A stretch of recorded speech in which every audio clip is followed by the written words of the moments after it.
microphone up close, webcam microphone up close.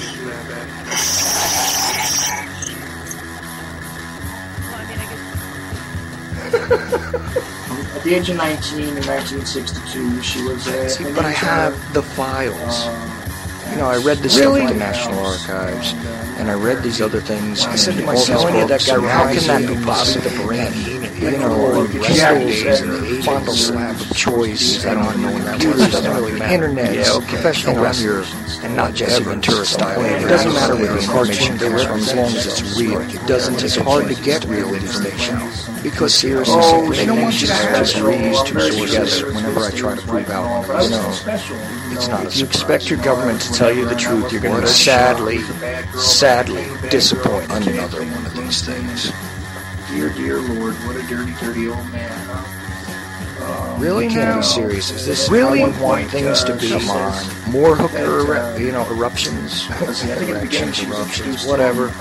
Like Dave Powers kind of... Really? Allegedly broadcast live from Pima Region 2.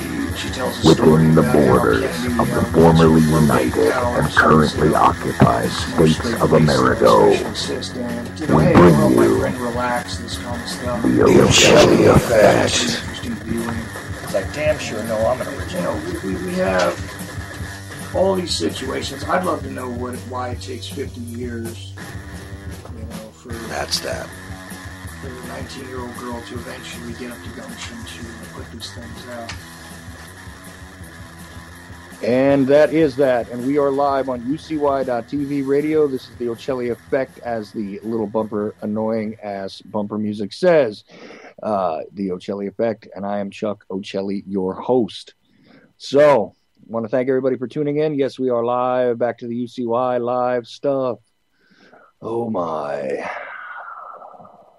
So, you know what? Just before I get into anything else, I do want to mention that, it's no surprise to me that we are dealing with this whole Ebola thing, of course. We have been talking about this on this network for months, haven't we? And remember the lunatic Ochelli told you in February the first time that we would see things jump off in the African theater as relates to World War III. And I've got to tell you something. It looks like maybe I'm not so crazy because, I don't know, maybe, biological weapons testing going on the African continent is no big deal to anybody else. But, we're going to track the results and see exactly how the, collateral damage, spreads, and exactly, we'll track everything nicely, of course. But, I'm a conspiracy theorist. So. Lovely thing. And of course, thank everybody. I want to thank everybody for tuning in on the TuneIn app, on the, the Apple iTunes Stream the Shoutcast, or if you just went to the webpage at ucy.tv/TOE and you're there, please join in the chat room, shake it up, do what you got to do, make yourselves be heard. I will be taking calls later tonight also. And in the very same week where, of course, Cameron says that those of us who are nonviolent conspiracy theorists are nearly as dangerous as ISIS and all that other good stuff. You gotta love it. Welcome to something much more dangerous, or as dangerous as ISIS, ladies and gentlemen. So, 9/11 is a topic that comes up all the time. At least in the streams that I listen to, the streams that anybody who's listening to me listens to, most likely you hear discussions about 9/11 constantly, don't you? Well, I got to say that quite often I scoff at and dismiss immediately, without ever giving any sort of consideration, to the idea of no planes at 9/11, okay?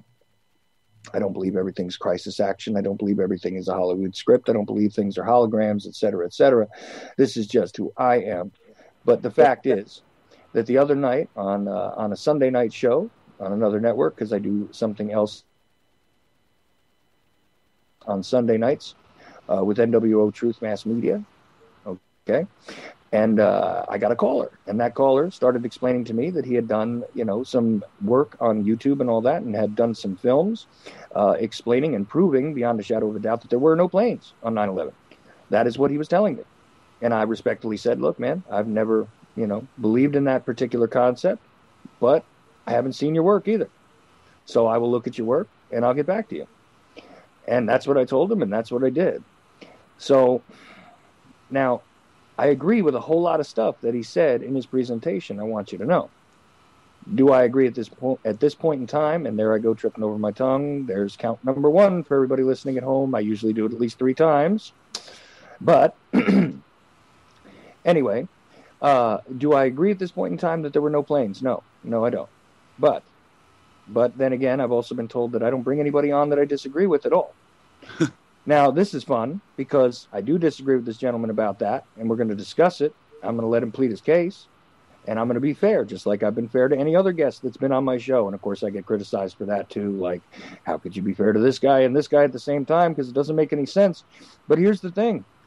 I'm always open to new information. I'm always open to learn. And if somebody can prove me wrong, please. As a matter of fact, I would love to believe that my whole concept of the oligarchy, which is, causing the problems on the planet, I would love to believe that that is fictitious. I would love to believe that that we are once again in control of our own destiny. I would love to believe that this was the country I grew up in. But I don't.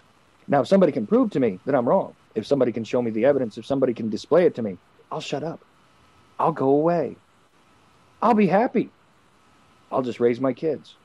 That's all I'll do. But until that time comes, we're going to have these kind of discussions. So I welcome Mr. James Easton to my show. Welcome to the Ochelli Effect. You are on the air, sir. I always forget to tell people that when I join them into the call. How are you tonight? I'm pretty good, thanks. How are you? Well, it's been an interesting week to say the least, but nobody wants to hear my personal gripes and grievances. So I have pretty much laid it out. I know you heard part of it where I was explaining that you and I had sort of come across each other because you simply called into another show I was doing. That's right. And you stated that you knew without doubt that there were no planes on 9/11. Okay, and that this was. Well, I made a. Go ahead. I'm sorry. Well, I just want to say I was like you before, in that I didn't. How do I say this properly?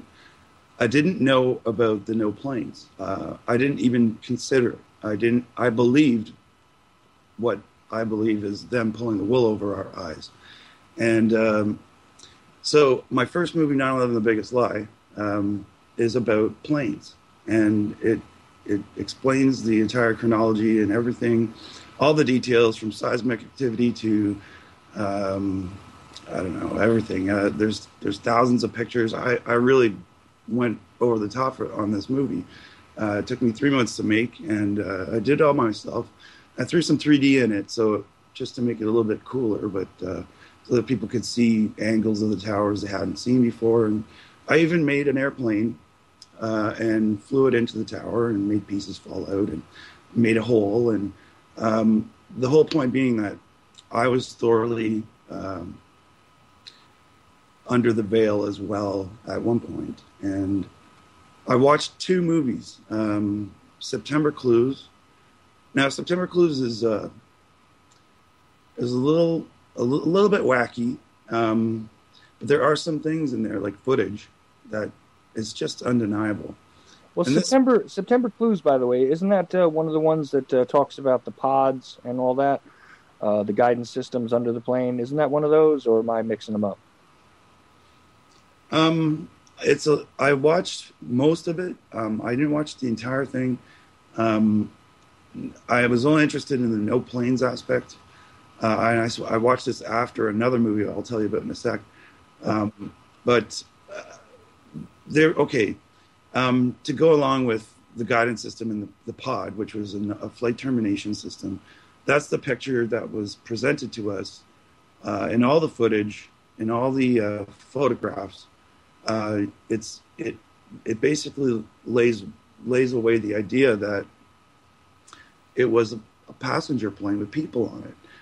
It was, in fact, by what they were showing us, it was a military plane, which had this flight termination system on it, which would seem to add up to a massive explosion inside the building to give it credence.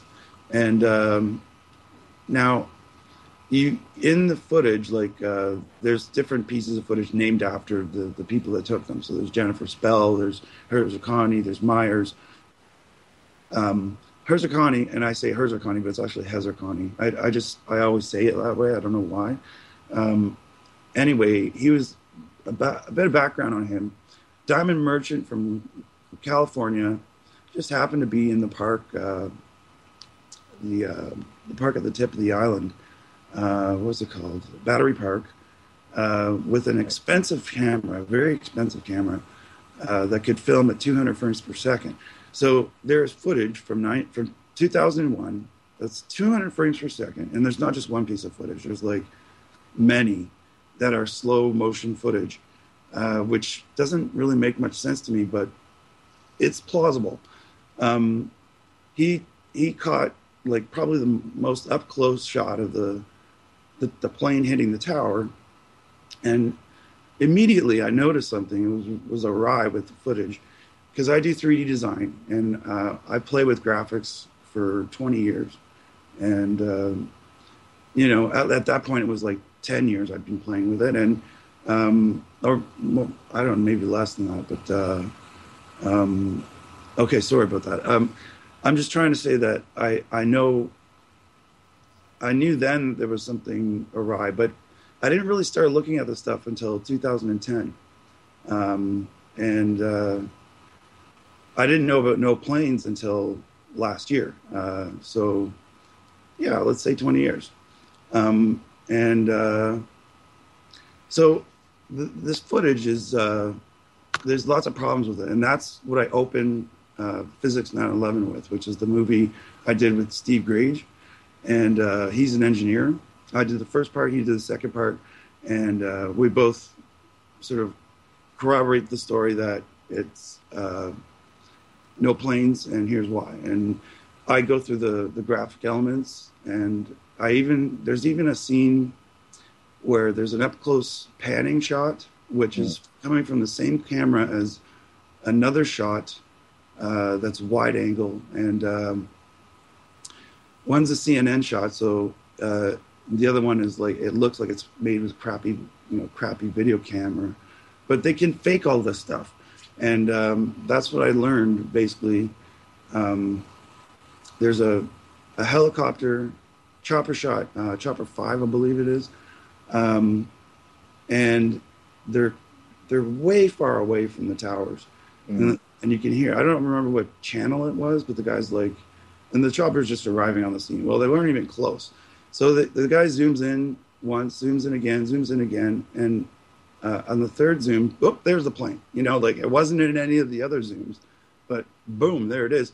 And not only that, the plane goes through the building, and you see the nose come out the other side. So what the hell's going on? I kind of determined that the nose isn't the nose. It was an injection of napalm. That's what I believe. And so I'm kind of running I could talk forever, but if you want to jump in it. No problem. I was just letting you, lay it out about the no planes thing. I mean, you make a lot of other points, in the Physics 9/11 and in a couple of your other films. And some of the points, I'm in complete agreement with. I mean, regarding the suspect stuff like the international paint deal, obviously they had developed and they had patented, thermite use and all that. I think that it's evident that was used in the demolition of the buildings, and this is, what I've gleaned from things that I've observed over the years. I would say that that's very likely. And also, the suspicious connection to the companies and everything else, all of these things, the nexus of individuals who were actually targeted on that day, et cetera, all of these things are very correct. You and I actually, speaking off the air, I told you that I was very glad to see that you had pointed a serious dirty end of a stick at L. Paul Bremer, because this guy needs to be brought to justice for more than one thing. Let's just put it that way. And in case people don't know who that was, just think back to the W invasion of Iraq and remember that this guy was the occupation governor, and then trace his chronology backwards, and you'll see what I'm talking about. Okay. Right. So these kind of things I'm in absolute agreement with. Okay. Now, just to let everybody know, it's not like I'm in total disagreement with your entire presentation. I also found it fascinating, the discussion, with Granger there about. I'm probably mispronouncing his name again, but I was kind of. It's Grage, but don't worry about it. It's all good. Yeah, I mean, I was kind of stuck on the on the fact that he took very careful time to explain the construction of the towers. Right. For the most part, and to my knowledge, most of his information is very much dead on. He's got all his ducks in a row explaining why it is the towers should not have collapsed.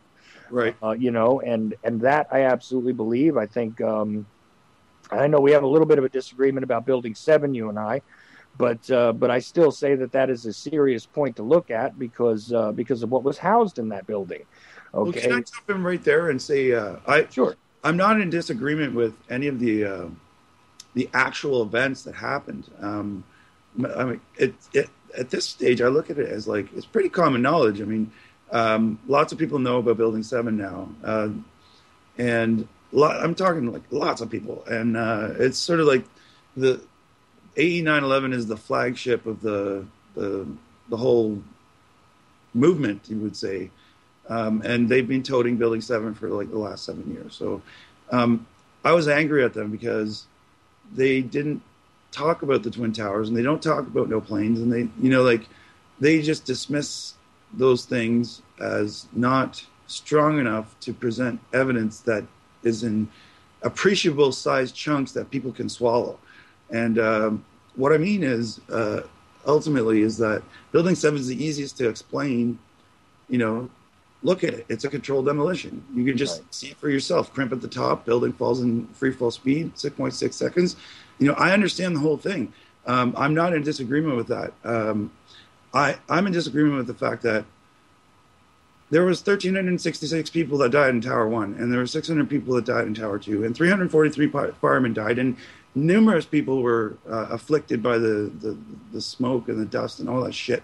And it's like, it's absolutely horrendous, and they're sort of ignoring it, and so that makes me angry. I think that is what would fire up a nation to stand up and say, what the fuck's going on here? But this is my 2 cents. Well, and I understand that, but at the same time, I mean, I can sort of see that they're keeping a narrow focus. Mm-hmm. And, I understand that. If they can just stick to what it is they know, which, I mean, if they're architects and engineers and they understand the construction of buildings and how they should have behaved in an event, right. To go beyond that begins to marginalize them as far as the mainstream goes. And we do want as much of the mainstream and the establishment, as it were, to pay attention.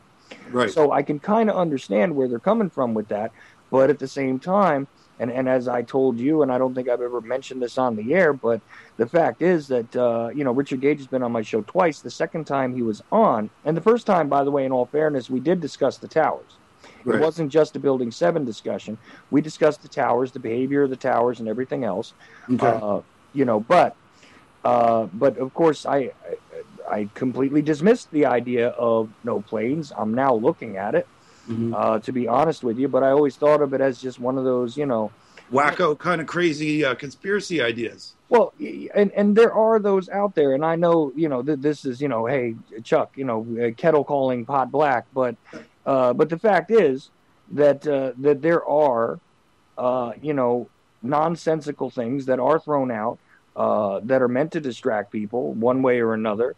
Mm-hmm. There are people that try to get attention and try to spoof things. They try to go out there sometimes intentionally to get people to agree with them in order so they can turn around and say that they've hoaxed us. You know what I mean? You betcha. There are shills and trolls. Absolutely. They're being paid by the government, some of them. Some of them certainly are. I guarantee it. And then there are those who I think just do it as a hobby. I don't know how. There are little dipshit assholes that have nothing better to do but fuck around with the world. And they'll get what's coming. Karma, it's karma. They'll get what's coming to them. Oh yeah, and you and I can definitely agree that the official story is absolute garbage. One way or another here. And it was nothing more than the thing that was needed to ramp up sentiment among the populace to cause us to go into these adventures, which we are still entrenched in. Oh God, yeah. Well, the Middle these East. people behind this are masterminds, and they thought long and hard on how they would do this, and they planned it way, way in advance, and they had teams of like super brilliant people working on it. You got to know that, because they fooled us, and it's 13 years later, and they're still fooling us. And you just said something that was interesting. I could talk about any angle of this, any facet, but as for I wanted to say something about Building 7. Building 7's building design was more complicated than the Twin Towers. Each tower was a square, per floor, and it had a rectangle core, and it just went straight up 110 floors. Building 7 was only 48 floors or 47 floors, and it took up the whole block. They maximized the use of the block because the two buildings beside the U.S. Post Office and the other building, they made a set of streets so that it made a rhombus shape. And Building 7 had to accommodate stuff that was underneath it. There was like the tube, or maybe not the tube, it might have been electrical grid or whatever was underneath it. They couldn't put some columns where they're supposed to be. So in order for that building to come down in an asymmetrical collapse, or symmetrical, whatever the hell it is, straight down, required some technical expertise, because they totally rigged it, and it was rigged way before the day. And you got to know that what was in those buildings was the secure SEC. The largest CIA office outside Langley, Virginia. Right. You had, tax, IRS. You had Secret Service. Secret Service was there. Fuck. And you had. There's more to talk about this. Anyway, the point is, like, it was all fucking government. It was like the top floors were a rich bankers' offices, whatever. But they were. That building was probably empty for weeks, and they had rigged the whole goddamn thing. And Silverstein says, "Pull it." I want to make a song instead of. I want to compare it to. How does it go? Booty. Well, you go pull it instead, or colors. Like whatever. You just make a song out of it, and make a joke out of the whole thing, because Larry Silverstein is one of the biggest criminals in all this. And a little background on him: he used to own a strip bar or something like that, and he became a real estate mogul. And he Building 7 was his, and it was his baby. He built that next to the towers back in '84, and now there was asbestos throughout the towers, right? And the Port Authority couldn't pay for the asbestos to be removed, and the city of New York required that they had it removed. So it had been 28 years. Why didn't they do it in that 28 years? Rockefeller was the guy who built the towers. Why didn't Rockefeller pony up the cash to take the asbestos out? There's a lot of questions. Well, I would argue that that Rockefeller probably did pony up part of the money to get the asbestos out at the end of the day. So. Oh well, hey. And not necessarily speaking to the method by which that asbestos was removed, but I bet that some of the money had its origins there. But that's just my commentary. Sorry. We're up to 4 cents now. Yeah, we are. Okay, so so Silverstein bid for a Zionist broker set up the leasing for the towers with the Port Authority. This is something they'd never ever done, and the idea was to lease the towers for 99 years to the highest bidder.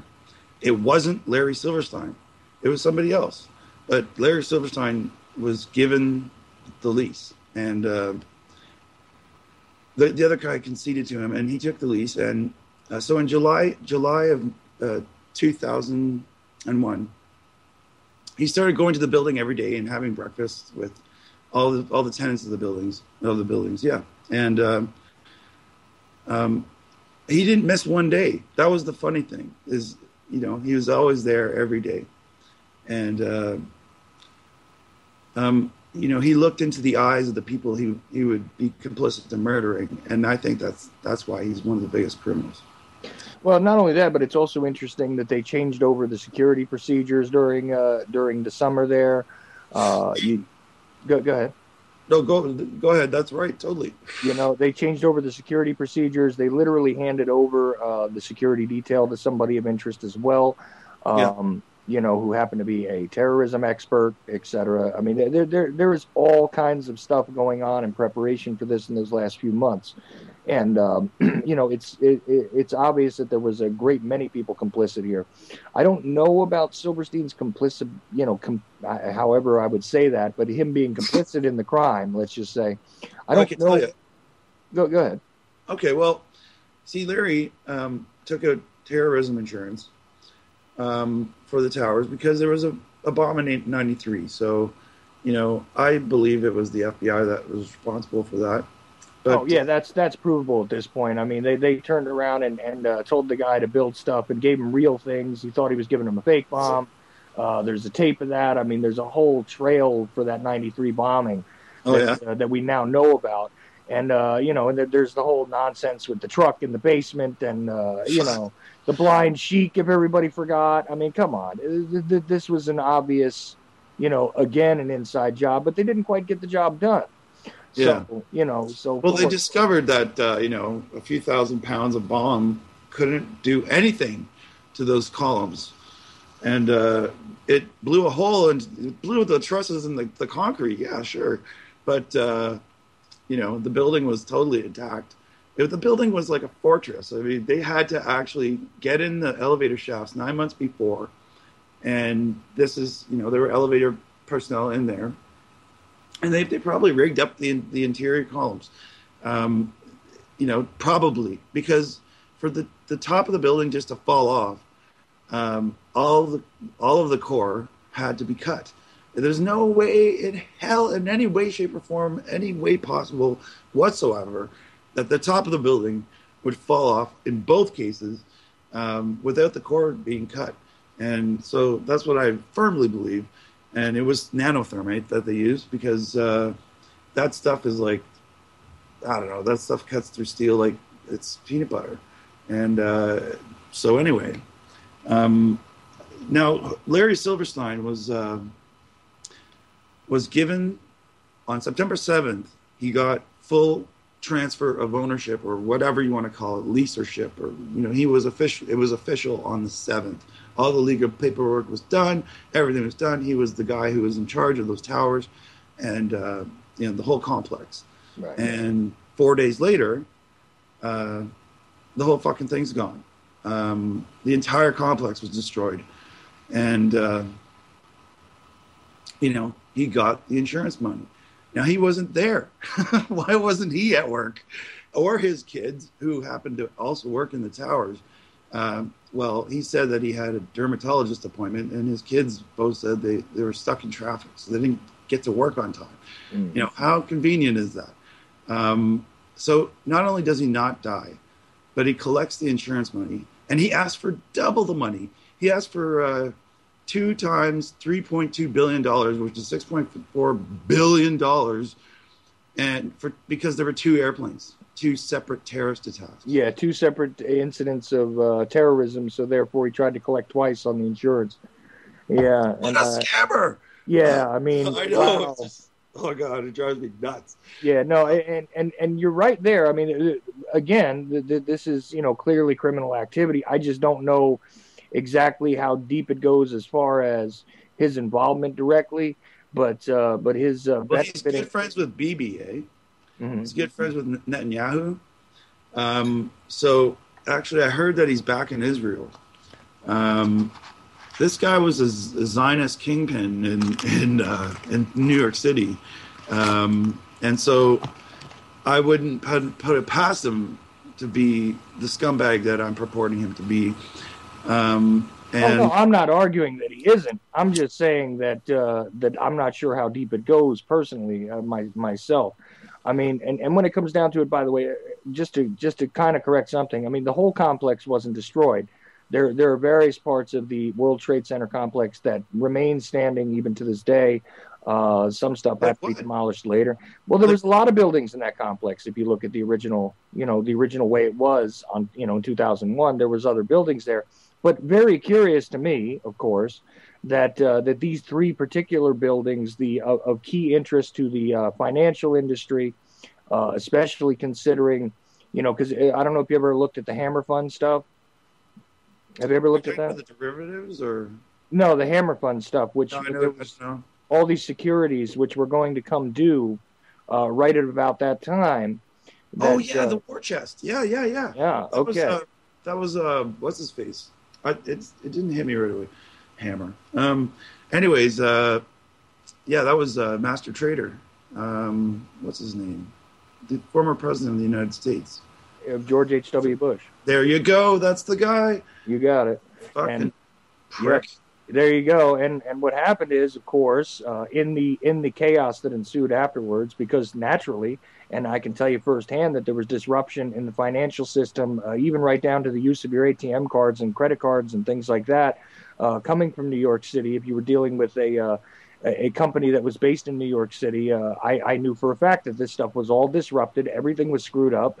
The lines of communication were severed and messed up. There was, a need, in other words, for them to relax the normal procedures required to identify the holders of securities before they could be cashed. Right. And there was a lot of procedures actually relaxed. There was a whole lot of credit scamming that was going on, a whole lot of things being sort of done on the, done in an unconventional manner. At that the put options. I learned, everybody learned about the put options from Loose Change. Yep. The day before, the night before, people put like major cash down on American Airlines, United Airlines, Raytheon, and so on. Relevant companies. And then there's the Carlyle Group meeting with George H.W. the morning of. They're probably all sitting around going, "We're gonna watch a show this morning," like fuckers. Oh my god. Yeah, that's yet another thing. And I mean, Carlyle. There's a whole nexus of stuff regarding Carlyle. Totally. I had a whistleblower on my program on Saturday, discussing the fact that he knew for certain that there were actual weapons of mass destruction in Iraq, but unfortunately, the provenance of them is according to his story, the Carlyle Group, which makes a whole lot of sense all of a sudden as to why we suddenly had another failure of intelligence regarding finding these weapons of mass destruction. And so, and even somebody who's a shill and a half like Michael Moore pointed out that there was something wrong with this picture regarding the Bin Ladens and the Bushes sitting together on the morning of 9/11, for God's sake. Come on. I want to jump in and say I don't trust the media at all anymore. Nothing. Zero. I don't turn on a TV. I don't have a TV. I haven't had one for like 5 years. But if there was any media I would trust, it would be, I'm from Canada, so we have the CBC here. And back in 2002, 2003, a show called The Fifth Estate it was like 2000. It was, or maybe it was even in 2002. The point is, it was soon after, and they covered a lot of stuff. And the first thing they told us was that all these Saudis got the hell out of America. They were flown out, where everybody else was grounded except for military. But like everybody, they landed airplanes all over the United States and Canada. Every fucking airplane in the entire North American continent was landed, except for a few.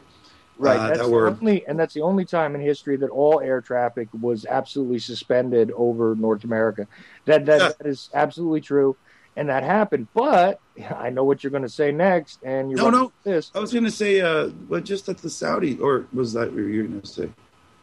Well, what I was going to say is that there were special dispensations given to certain flights to leave the country. There was supposed to be a couple of military flights that were allowed, aloft at the time, and anybody who was in New York City saw military planes over the island. Yeah. Okay, even if you were in the area, you saw military planes. There was a general heightened state of alert that you could witness if you were anywhere near a military installation for the next week. And I even talked about, in my own experience, watching, armored vehicles beginning to roll down streets in between a small nexus of military bases immediately after, and the guards that were at post, at the perimeters of these places, which normally had sidearms or no weapons, now we're armed with, M16s, right, and we're ready to rock and roll. Okay. Right. And that was instant. And to believe that, liars and cheaters and disgusting manipulators and so on can tickle the American military to the point that it's at full alert and, watch out.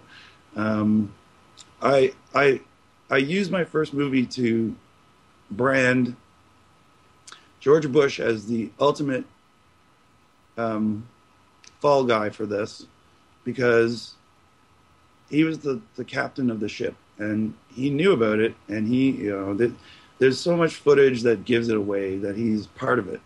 And, this is absolutely treasonous. I mean, this is unbelievable shit. It's believable. I mean, believe it, because it's real. It happened. These people are unbelievable. I don't know. It drives me nuts. See, and for me, this is another point of contention where I disagree with you a bit. To me, as far as Bush being the captain of the ship, he was like Captain Crunch, man. He wasn't in charge of a single thing. This guy. No, but wait. He had the title. He had the responsibility. He was the one who was put in power. On paper, yeah, I understand. But what I'm saying is, he's also. Do you think he's a mental retard, or do you think he is acting? I shouldn't have said that. I'm sorry. Do you think he's a fucking idiot, or do you think he's a retard? Yes. Oh my God. That's the thing, with those two choices there. To be honest with you, it's well, I don't know if I have a quarter in my pocket. I might want to flip it. Either way, it doesn't matter, because this is not the guy in charge of this operation, folks. I mean, if you really think that W is in charge, I'm sorry, because I can't see him being in charge of a cup of coffee without screwing it up. The guy, come on. Now, if you want to point at a guy like Cheney, who was definitely a behind-the-scenes kind of puppet master, if you want to point at a guy like Rumsfeld, who is consistently evil no matter what he touches, I don't think any of these people were really the masterminds. I think they were all puppets, and George Bush was the master puppet show. Like he was the lead guy kind of thing, but he wasn't doing what was happening. These people are like way higher up the chain that plan all this stuff, and they just sort of were part of the show, Right. Well, W is more like Big Bird on Sesame Street, because he's the most obvious puppet, but not the only puppet, and definitely Muppet, not the guy pulling the strings. Oh, yeah, you're right, Muppet. Thank you for that correction. You're right. It's absolutely true. But I mean, Big Bird might be the first one you see because he's the biggest one. But are you saying that George Bush is like all fuzzy and cuddly?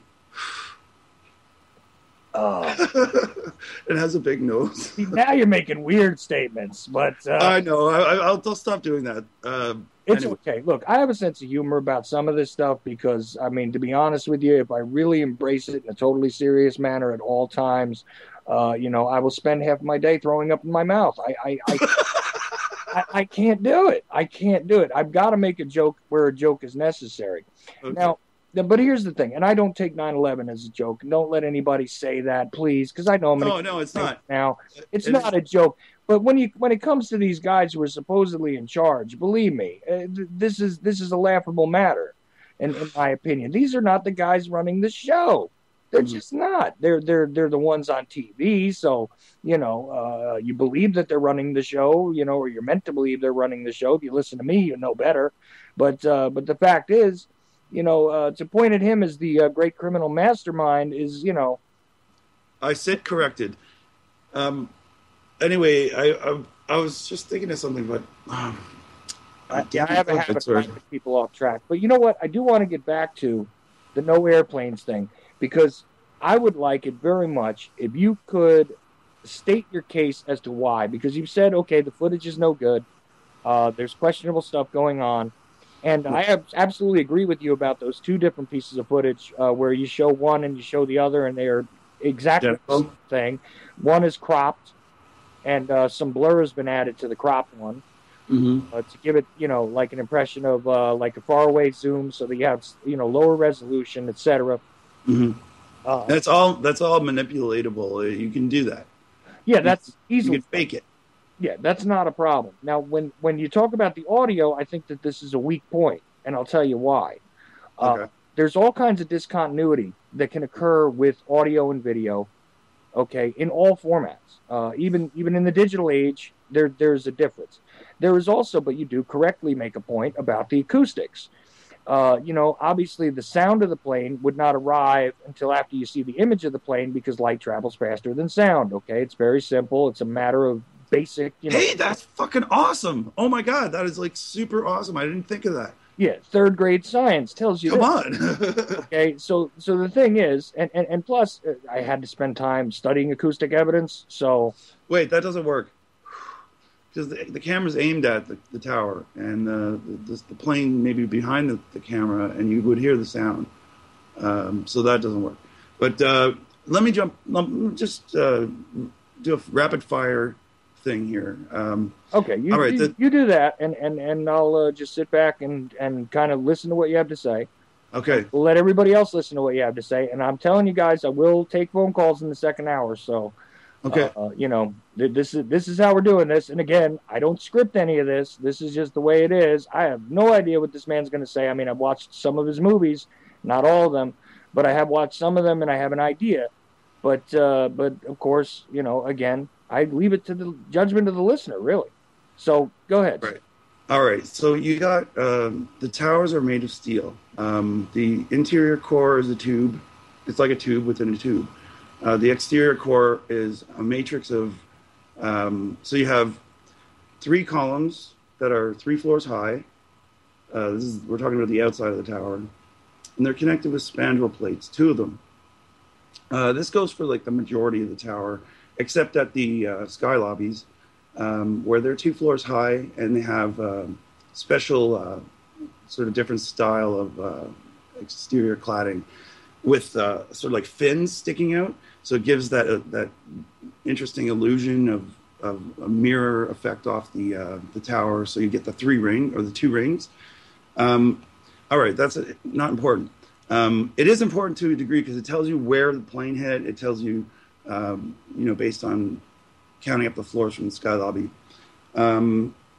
All right, so... In addition, the upper parts of the towers were designed a little bit differently because there is something in skyscraper construction which is referred to all sorts of different ways, but what it amounts to is a sway. There is movement in these larger structures just based on wind resistance. Right. Okay, and they designed them to deal with this problem. There was actually a Canadian who designed the dampeners, which they stuck on the end of the trusses, and the trusses were connected to the exterior columns and connected to the core. So if you look at a truss, you'd say, man, that looks wimpy. And but it's just one truss. There was a truss for every second connection. And so what you have is 59 columns on each side. And you have trusses holding the wall to the core on each floor. And so, in effect, it's an entirely solid steel structure with the dampeners, so that it can handle a hurricane force wind, 160 miles per hour. So that means that the entire force of wind pushing against the tower could be very, very powerful indeed, and the towers would not fall or collapse. So a hurricane could come to New York, and the towers would still stand. And they were there for 28 years without a hitch, basically, because they were just a massive hulking solid steel construction. And So you got the core, which at the base of the tower had 5-inch box columns. I mean, 5 inches of thick steel, and then you have a 6.5 and 3/8 inch centerpiece. If you saw a picture of one of these columns, you'd be like, "Holy shit, that's a lot of steel." And that was just the base. Now it's true that the thickness thinned out as you went up the tower, but this is not to imply that it was made of tinfoil at the top. It was still the designers. It was still substantial going toward the top. I didn't mean to say that it was like paper when you got up to the upper floors or anything. All I'm saying is that there was a tapering of the thickness, and it was with a good purpose. You had to have some flexibility. The higher up you went, the greater wind resistance you would encounter, and things like this. The designers took all this into account, right?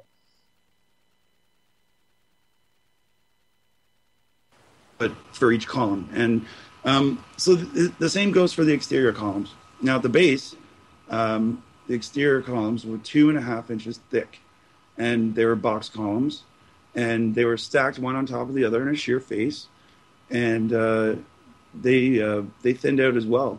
But the idea here is, if you take, let's look at the plane. Okay, the plane is made of aluminum alloy. The entire damn thing, okay, except for the nose, which is probably made of plastic, and or some kind of like resin kind of thing. All I know is I've seen many pictures of airplanes that flew into a bird, and the nose is destroyed, and there's also a picture of a Continental flight that sort of landed in the terminal, and the whole top part of the plane is like destroyed. And the terminal's fine. So now here's the problem I have with this is that you've seen many plane crashes, many plane accidents in your life. If you're my age, I'm 40, and I've seen hundreds. I've seen them all. There's this show on TV that went over plane disasters. I can't remember what it was called. And planes just break apart like papier-mâché. They're so brittle, and they're meant to fly around. They're not meant to crash into things. They're not a bullet, for Christ's sake. Right, and that is worth mentioning. I mean, obviously the engines are not made of aluminum. They're made of different Steel, elements. titanium. Right. So but the thing is, again, these are also flexible, lightweight things. Yeah. They're not they're not as substantial as this steel. And this is an argument that I find of interest, because just think about it for a moment. If if you slug an aluminum can with a steel bat, what's going to happen? Crunch, exactly. I mean, so this has always been kind of strange to me, and. We have also witnessed, and just in all fairness, I mean, we've also witnessed where planes have been absolutely taken out of the sky because a bird got caught in them. Things like this have happened. They're not, the most sturdy craft in the world. Yeah, it's relatively safe considering, but in essence, if you're going to slam it into the side of a mountain, it's not going to leave much damage to the mountain, generally speaking. And then. It'll be people splayed. say It'll be like, if you dropped a plane straight down, it would be flat as a crushed pop can. I don't know. The hardest thing for people to get over with no planes is that everybody saw a plane. Yeah, really? Did you see a plane? Were you there? Did you actually see a plane? No, I saw it on TV. Well, does the TV lie to you? Yes, the TV lies to you. Well, see, and here's that's the thing that people can't get over, is that their news, that everything that they put faith and trust in all their lives, people were eating dinner around the TV in the 70s. It was like the guest. Right. And it's just, the TV is so much part of our lives. We do not want to trust it. And so it seems natural to say, without hesitation or doubt, that the TV wouldn't lie to you about what happened that day. That the government wouldn't lie to you. It's a fucking massive thing to get over. Well, that's absolutely true. And the nature of eyewitness testimony, as I did discuss with you briefly, is that there are people that do either honestly or dishonestly convolute what it is they actually witnessed with things that they see on television later or things they see in films later. They do create constructs. I mean, I got to say though that I was in that area. Okay, new people. Did you see a plane? No, I did not. Okay.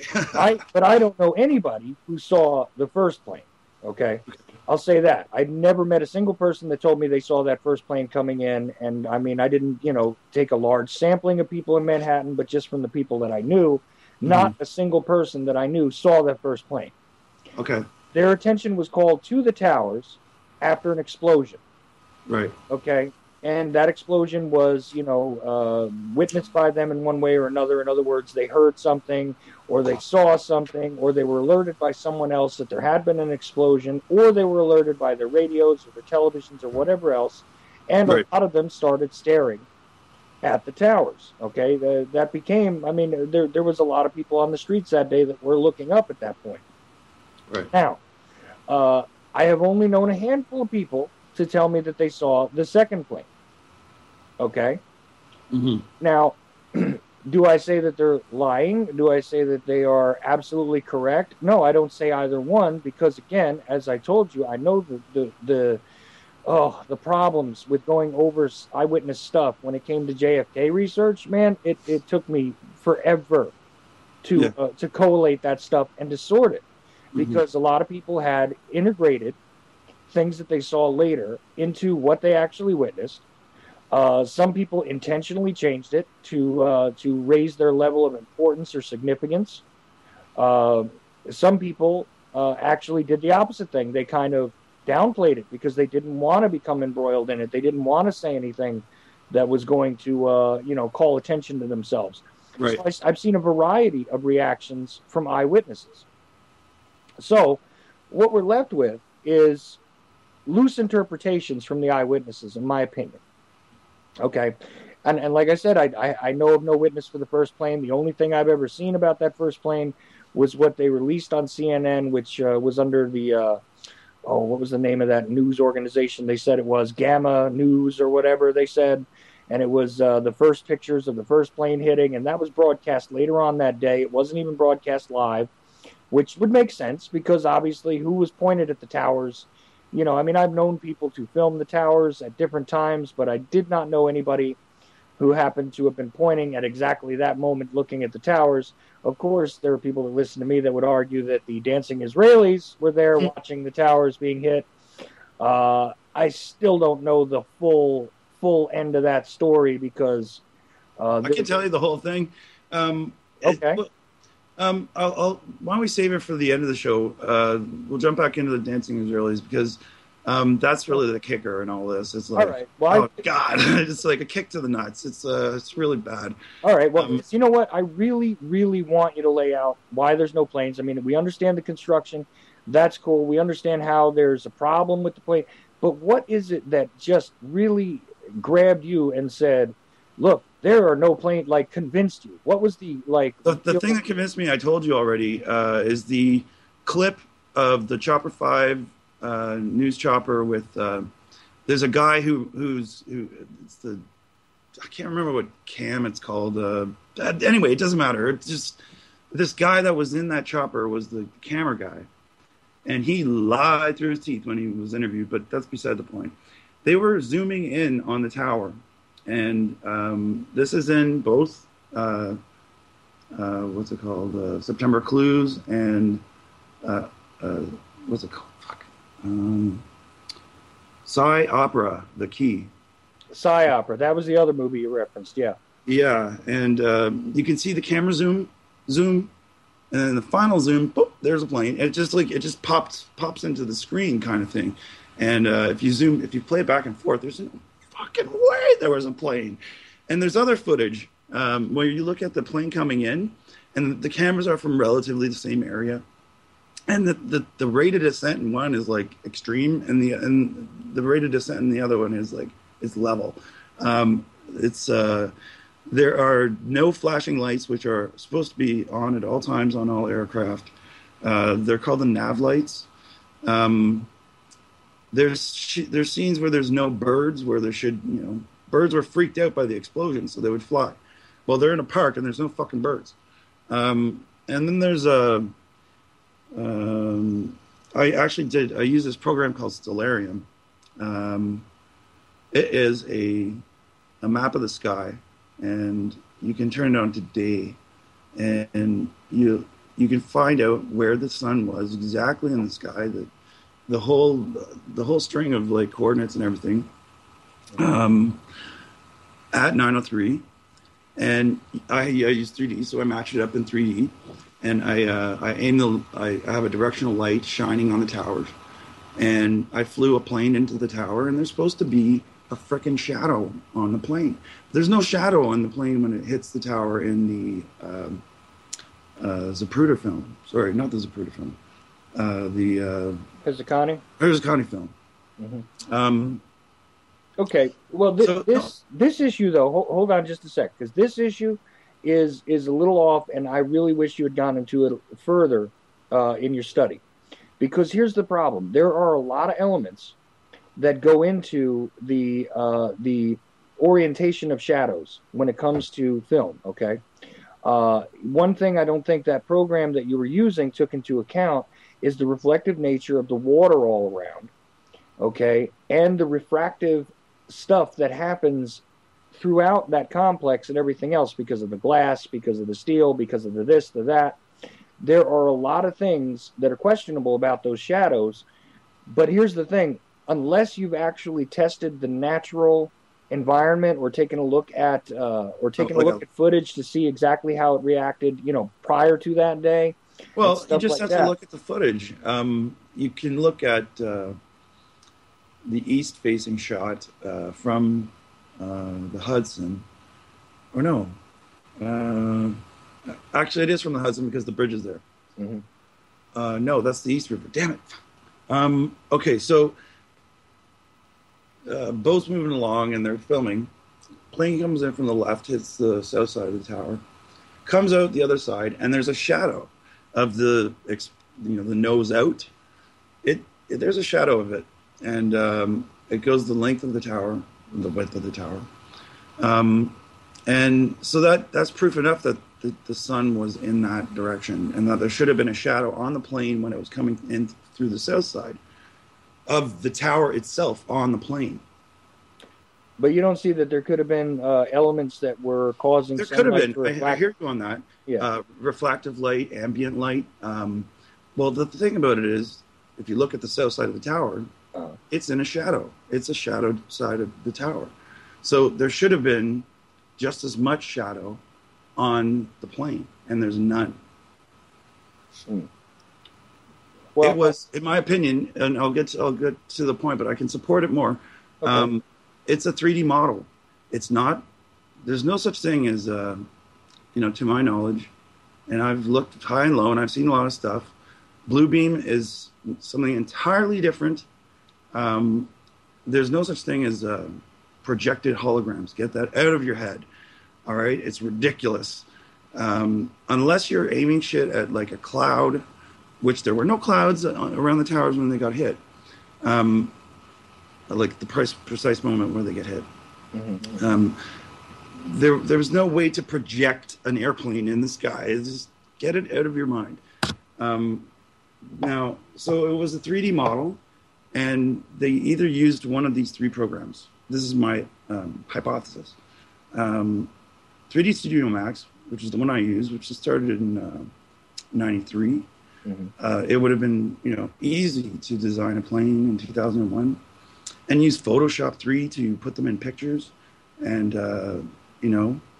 there's the Avid linear video editing system where in those two movies I cited, you can easily throw in an alternate object with an alpha channel on the, so you just have the plane and it's transparent.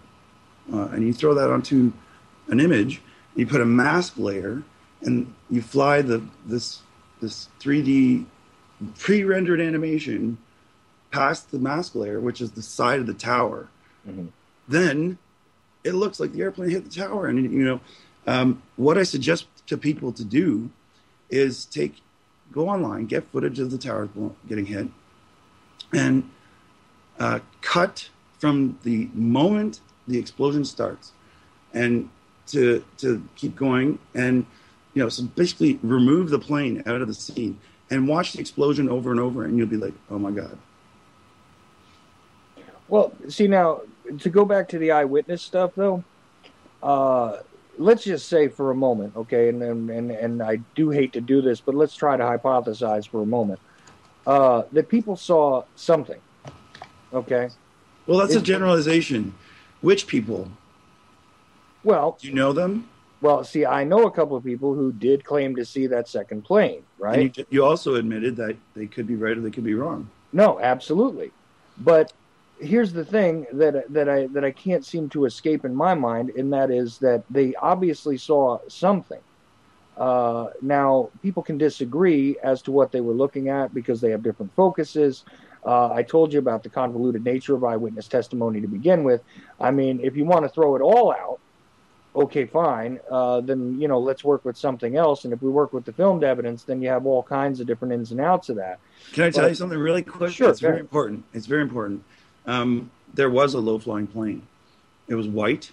It had a blue tail fin. You can see it in many of the shots.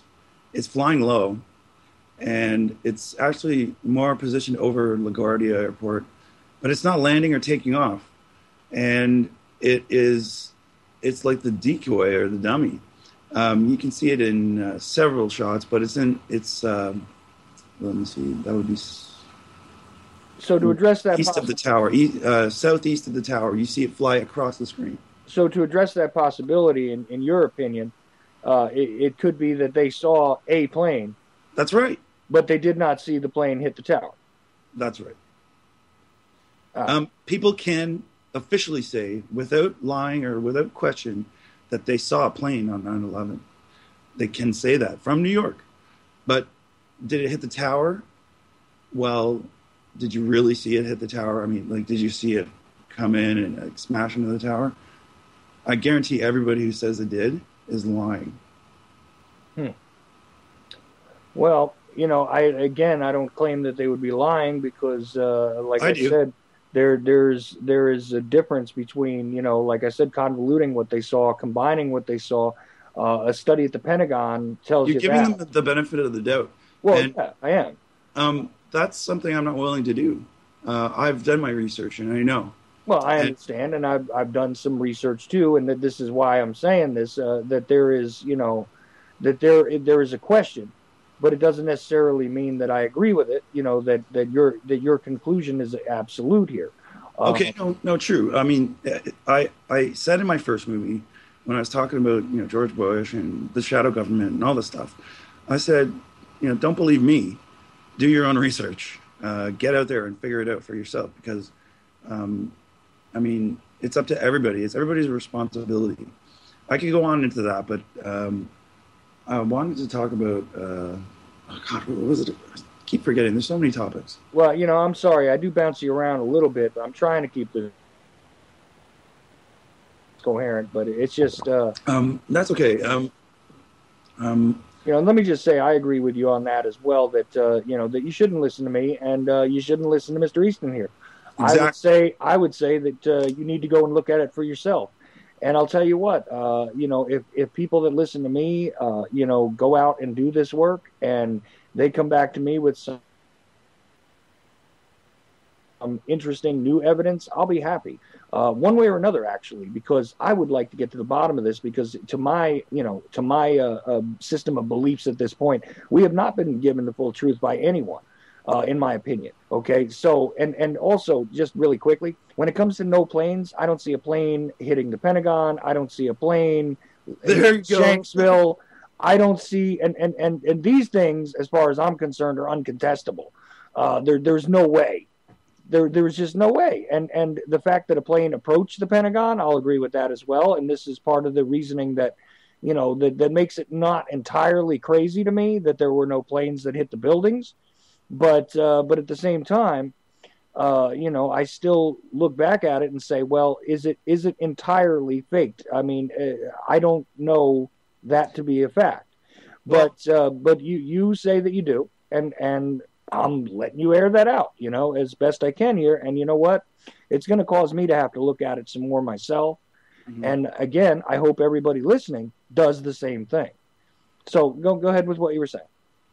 Well, you basically brought it back to life. You talked about the Pentagon in Shanksville. They're ridiculous. Why wouldn't they just make it all ridiculous? And now we're actually having contention over whether there was or wasn't a plane, because if there wasn't, then it's damning. I mean, it really, the whole thing sinks. Because if there was no plane, then how did the floors blow up? And if there was no plane, how would there be jet fire that would, the whole tower comes down. If there's no plane, the whole thing is a lie. And that's the biggest thing people can't sort of like get over, is like, wow, the media was lying, the government was lying. There's all these bad people involved. They own our government. They control our military. Everything is totally fucked when you realize it. And now I want to, like, examples are Sandy Hook or the TSA shooting is perfect. Okay. You remember how ridiculous that was? Like, with the dummy being wheeled out to the ambulance and the fake blood that looked like oatmeal, and the dummy in the inside the airport that like didn't even look human.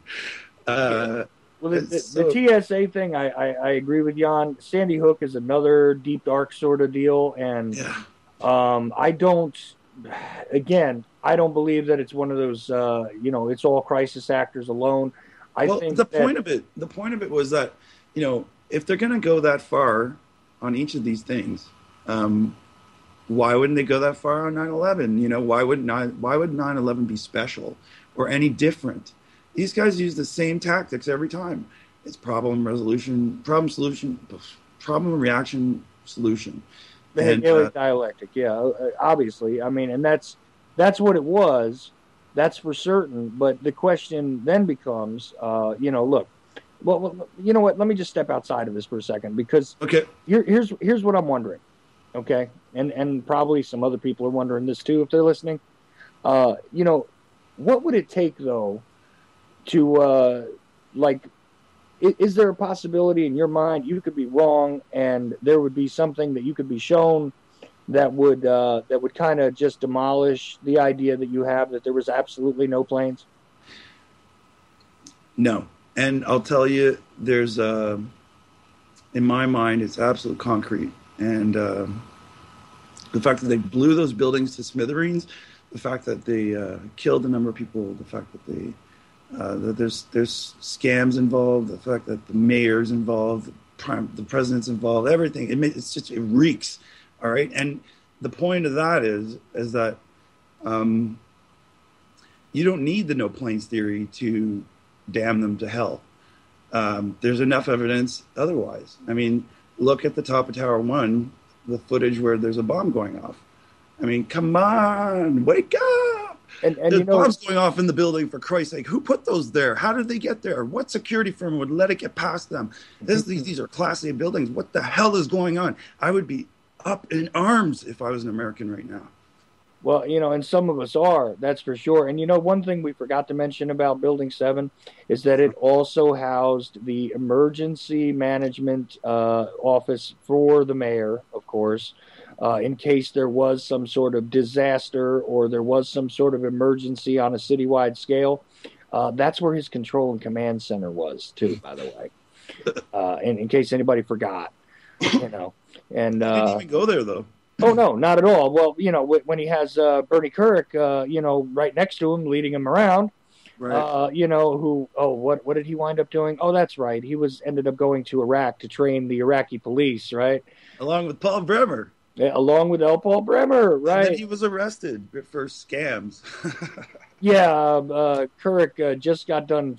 Just got finished serving his sentence, I think, for this year, actually, for conspiracy and fraud, and there was some other charge in there. But either way, real wonderful kind of guy they had over there, making sure that he could train those Iraqi police to do the right thing. And of course, a wonderful guy to have at Giuliani's side, on that day, and even answering questions. And I found it. Yeah, he said there was no explosions, zero. Yeah, that was no explosions. That's the first the first official, in quotes, okay, to make the statement that there was no explosions, and that's long before anybody asked that question.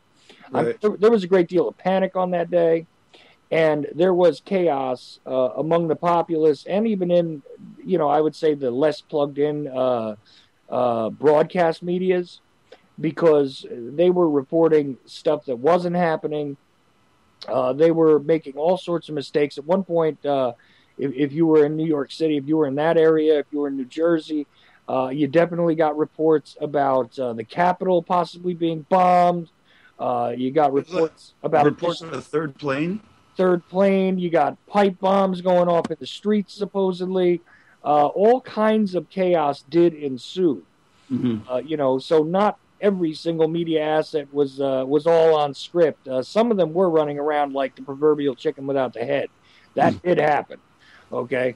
But notice the major networks were all on the same script at the same time, and they all, every one of them, with two a man. If you look at the major network feeds, they all had an expert who showed up and essentially started giving us the narrative about Osama bin Laden, and how this was likely, linked to the coal and the bombings in Kenya and everything else, and the embassies, and this is likely the continuation. I mean, let's not mention that this guy was, basically a CIA asset that we propped up, supplied, blah, blah, blah, blah. Let's not talk about that or anything, but likely this is the guy who did it. And I mean, there was even, a really strange false report at one point that the PLO or something like the PLO, the Palestine so-called authority, mm-hmm. that was part of the military control, they had claimed responsibility at one point. Really? Broadcast reports. That was retracted really quickly, because even Yasser Arafat immediately had to come out and say, "Whoa, this had nothing to do with me." Okay. Yeah. And it's that whole thing went on, and everybody, I don't know if you remember, but the Taliban government had a press conference later on. I don't know if it was that night or the next morning here, but either way, it was within 24 hours, sitting there and saying, "Look, if you give us some proof that this guy did it, we'll turn him over." I remember that. Nobody bothers to mention that anymore, because we were bound and determined to go into Afghanistan. And, and eventually Iraq, which, somebody please explain to me what that had to do with it. But, George Bush even said in a press conference, he was talking about the freedom agenda. Here, we want to help you have some freedom. So anyway. There's some Orwellian doublethink for you. But he goes, so the reporter goes, "So what did 9/11 have to do with Iraq?" And George Bush snaps and looks and goes, "Nothing." Like he said it himself. Right.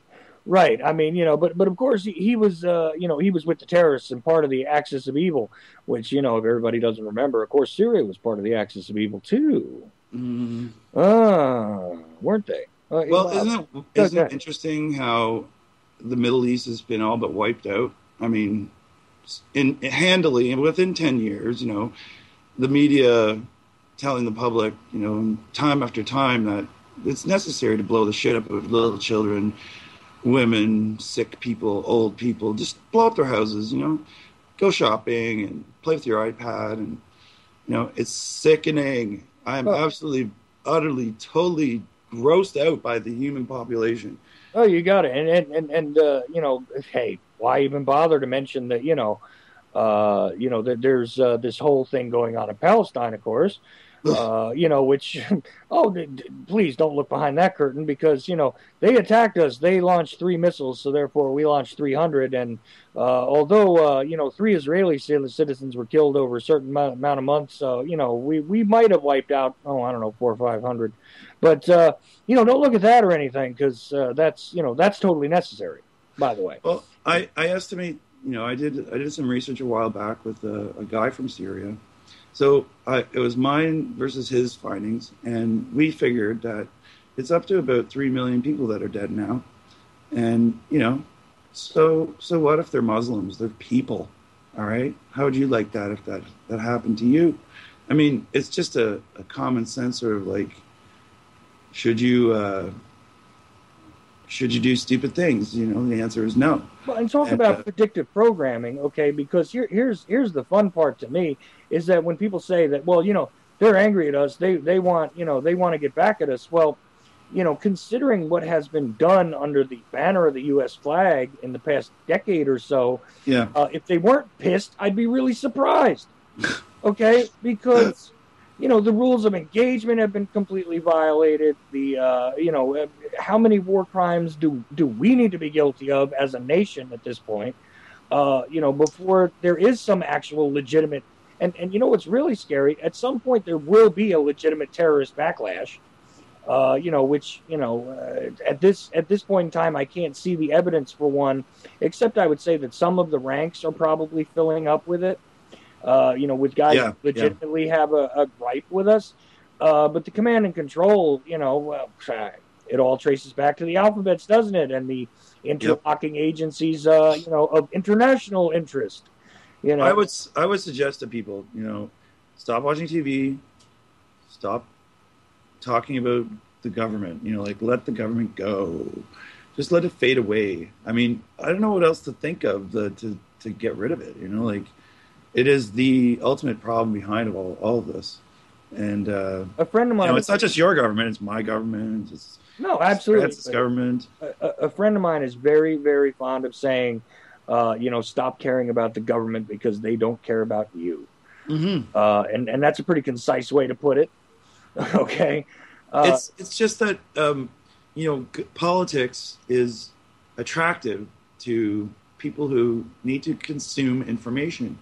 And it's like reading a book. It's like in our case, it's like reading a horror story, and people they're addicted to it.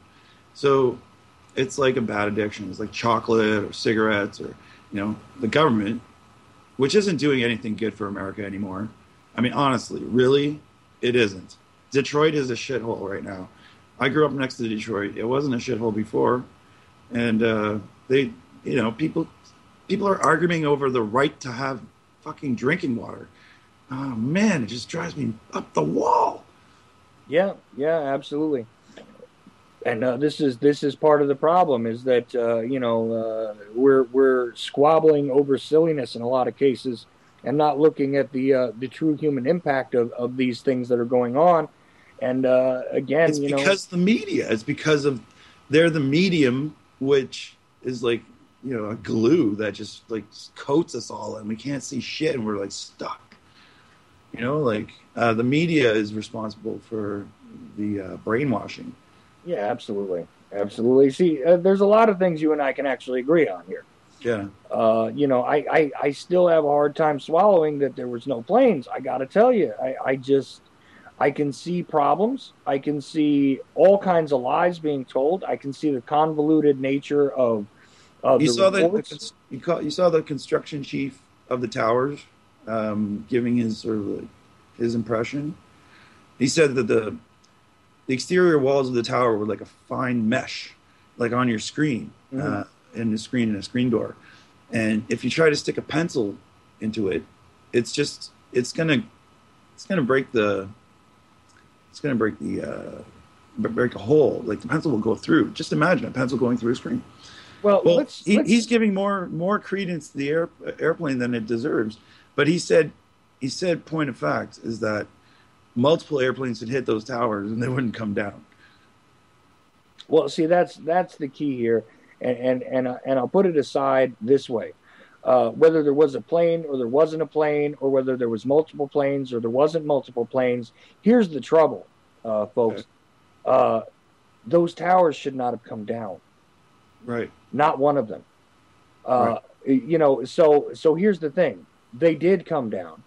You agree to that, right? I mean, they did actually No, collapse. they're still there. Okay. Well, you know, but that's the thing is that, you know, if you take a step back far enough from it, you could say, look, none of this happened. It was all on TV. That's right. And I've heard people make this argument that none of it actually happened. And I shake my head at that. I'm sorry. No, I don't think so. I mean, no, I personally witnessed the fact that the skyline changed. I personally witnessed the cloud of debris go across the river. Okay, I know. Yeah, those buildings. I'm not arguing that at all. Yeah, you know, I've seen enough footage that I know that they couldn't fake it, and but yeah. there's discussion of people saying that, you know, the people inside the building were fake. I don't believe that either, because I've stared at them thousands of times, and they look pretty living to me. So no, there were real people that died. Absolutely, there were real. That's the kicker. Is like you go into this dream world where you're like, oh, no one died, and the towers are still there, and everything's fine and happy, and this is all a lie, and I'm going to eat some ice cream, you know, like, and then you can come back to reality. You're like, oh shit, people died, you know, and those towers came down, and someone did it, and I think I know who, you know, like, now what? The question is, now what? What do we do now that we know? Because I think a lot of people know the truth now. It's pretty hard to escape the fact that, in my perspective, when I started doing this in 2000 and last year, I was talking to people about it, and they're like, "Don't talk about it; it's bad." You know, like, think of the families and stuff like that, and you know, like, it's don't question the official story, or they would ostracize me, like, "Come on, it was the jet fuel. You're an idiot." You know, like. They know because they saw it on TV. Well, see, you know, 5 or 6 years after the incident, there was plenty of a backlash to be had about that. You know, and apparently it's still out there where they say, look, you know, this is an ugly subject. You don't need to discuss this. The theories are no good. All you're doing is, you know, pretty much disgracing the memories of these people that lost their lives. And no, I got to tell you. That's a psyop in and of itself. I mean, right. Me asking questions, and like I said, regardless of whether I agree with you entirely or I agree with you partially, you know, the fact that we're asking questions, the fact that we want answers, you know, is not an evil thing in and of itself. This is a serious event that changed the future of our country and the face of the planet, really.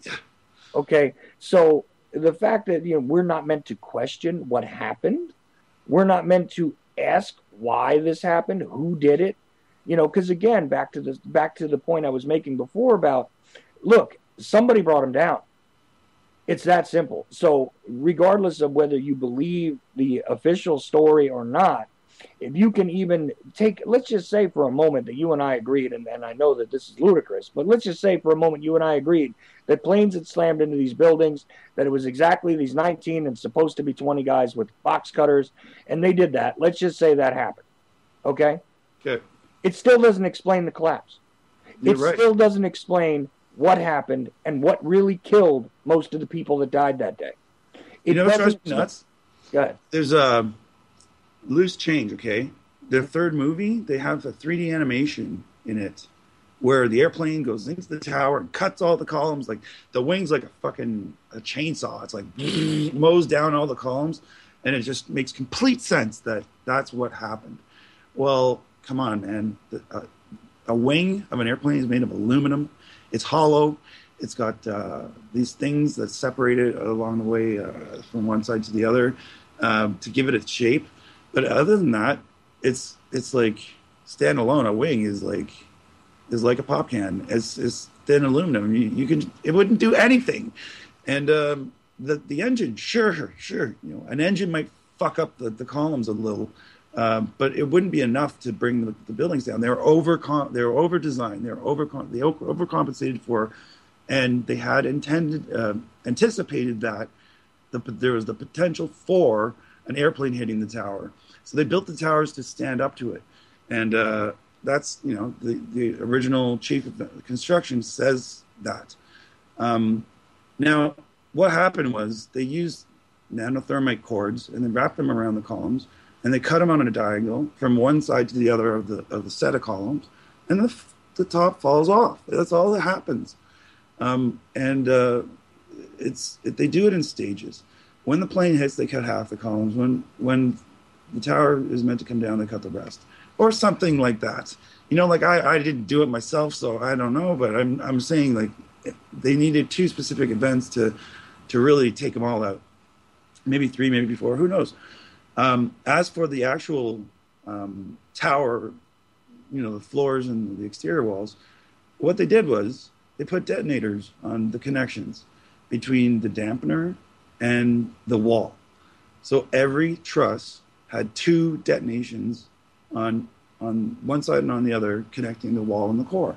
So you do this throughout the whole building, and all you had to do, I'm telling you, all you had to do was reach up through the ceiling, the ceiling tile, and there's the truss right there. You stick it on, you're done. And you do that to how many connections? They didn't even need to do the whole building. They just had to do a lot of it. And what they have is a cascading effect. They blow up one floor, the next floor, the next floor, the next floor, the next floor, and the top of the tower is falling into these floors. So there's nothing realistic about it at all. You heard probably from many people, especially architects and engineers, that the top of the building just can't fall into the rest of the building without any resistance, and especially not 10 seconds. That for me was the ultimate screaming proof that it was an inside job, and the buildings came down in 10 seconds. Right, and I'm also familiar with the fact that Building 7 did not exactly fall at free fall speed. It fell at about 66% of what free fall speed would have been. Now, this is something that some people use to say that there's no way this was a controlled demolition.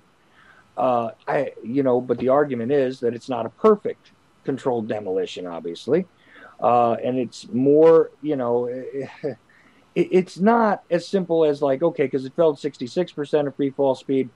It met some resistance. It met some resistance regardless. And like you said, and this is provable, you can go look at it for yourself. The Building 7 was intricately designed and required a very particular set of knowledge to be able to pull this off. That's one thing. But the towers themselves also required some very intricate knowledge to be able to do this. Okay. Right. And these things should not have collapsed the way they did. They should have actually, like you said, I mean, you mixed up symmetrical and asymmetrical, but the point is that a symmetrical collapse of 3 buildings, when it's never happened in history, when these things were absolutely designed to withstand, even if it was a plane that hit it, when these things were designed not to behave the way they did, they absolutely did not behave as they were engineered to behave. And I mean, let's just say if you take a look at 3 buildings having been seriously damaged, you expect them all to collapse like they did? I mean, just look at the face of the argument to start with, okay? And again, I don't say that I agree that there was no planes, but is it a possibility? I think this should I have say to say this, there is. This is like an ace, okay? Okay. Pull out an ace right now and say the fact that the buildings were pulverized into dust and that people were blown up to little itty bits, like bone fragments on the tops of the roofs.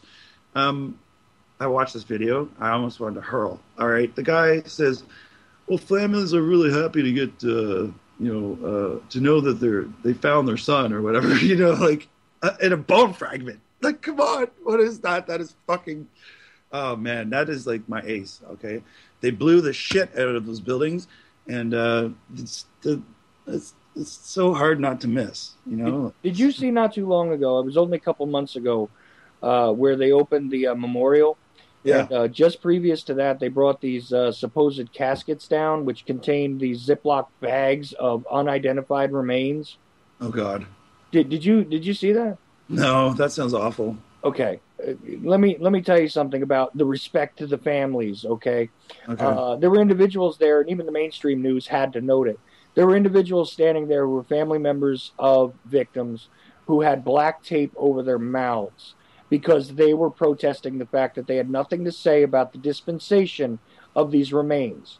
Okay. Now, just think about how that is. I mean, how that is that, first of all, you have Ziploc bags of random remains that were sorted out of rubble, supposedly, okay, that are brought in. I mean, are you telling me that the government, the official people that are supposed to be, giving you this story, that are telling us all to shut up, that are now at this point, I mean, even internationally, Cameron now equates anybody who is a conspiracy theorist, even a nonviolent one, to ISIS.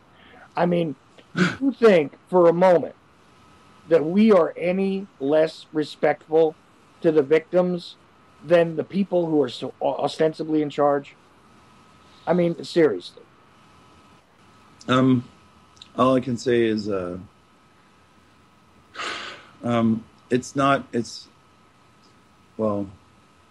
the victims and the families, they didn't get the proper treatment. All right, they should have had their questions answered, but they didn't, and it all ties in. It's sort of like it's a dusty painting, and someone's like, I can't make it out, but you can if you want to. You just don't want to, and so the disrespect. And I'll go into this now. I'll say that anybody who doesn't stand up and stand out and speak up about the truth about 9/11, if they know it, is complicit. Then they're stupid sheep, and they're just stupid sheep. They don't know any better. But when there's a majority of people who are all saying the same thing, and we're getting to that, then it is a difference between being complicit, as in being part of the problem, instead of being part of the solution. Absolutely. And I'll tell you what, if anybody wants to join in on this, if you're on my Skype list, just go ahead and hit me up. If you are, just listening in from whatever you're listening in on, 718-717-8296, and we'll try and answer questions or have discussions really quickly here. I mean, we're in the last 25 minutes or so, I think. Right. And, just want to give everybody that opportunity if you want to join in on this and talk about it. And maybe you have better questions about the no planes thing than I do. So please do. Again, I guess maybe it's just my own personal resistance. I don't know. But from what I understand, I wouldn't back that entirely. But a lot of the other stuff that you're saying is not crazy. It's absolutely logical. It falls right in line with what I think happened anyway. It falls right in line with what a lot of people think happened at this point. I mean, we witnessed over the years a bunch of people bringing up, all of these interesting connections, the corporate nexus that that is obvious here. I mean, you have the same construction concerns working on Ground Zero cleanup as you do, working at the Pentagon just before to reinforce it for missile strikes, stuff like this. And, again, when it comes to no planes, there is no way in hell anybody's going to tell me that a plane hit the Pentagon. There is no way in hell anybody's going to tell me that a plane was, intentionally driven into the ground and vaporized in Shanksville. And also, I mean, come on, the damage. Look at it for yourself. Even if you have, jet fuel spreading all over the place and causing and wreaking all this havoc at the Pentagon, that's an impossibility based on stuff that's left standing.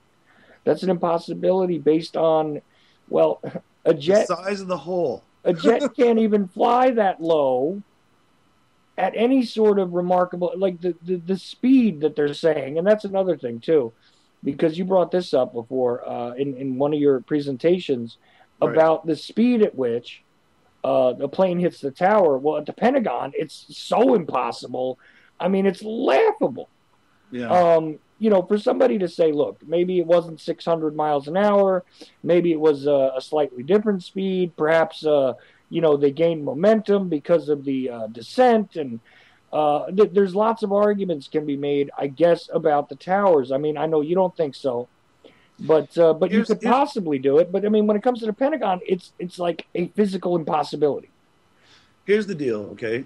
Mm-hmm. When laymen talk about things they don't know, because they don't have the education or the experience, then you generate misinformation. Basically, that's what they relied on. They relied on human nature. I want to mention the telephone game, where you're a kid in camp or whatever, and they're like, they make you sit in a circle, and they whisper something into the first kid's ear, and they all whisper around the circle what was being said, and when it comes back, it's totally convoluted. It is a messed up, fucked up bullshit, not the truth. It's not what was stated. And the whole point of the exercise is to show you that it is human nature to err. And so people discussing what happened that day are in no position to do so unless they are, skilled in the trade of whatever is with respect to the towers. Now, my excuse is I designed the towers in 3D. I used exact measurements, and I have towers in 3D. I did it 10 times, and it's not really 100% legit. I'm not a degreed person, but I am skilled.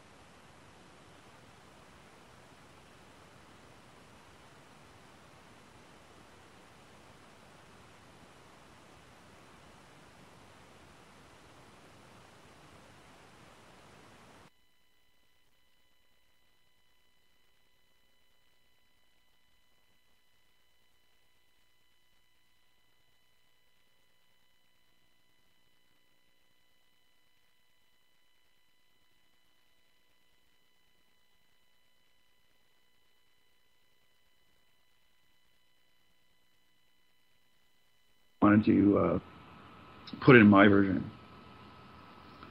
and it's hard work, man. It really is. It's like if you want to represent, we'll shoot it all to hell if it's wrong, and I can't be wrong. You got to do it right.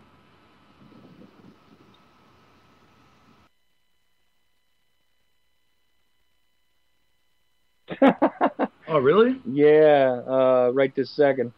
So hopefully everybody can hear me. Yep, there we go. Okay, I know you can.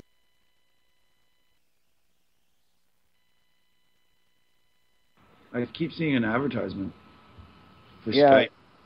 yeah, that's something else. Ay, ay, ay. Well, anyway, I think we're going in and out right at the end.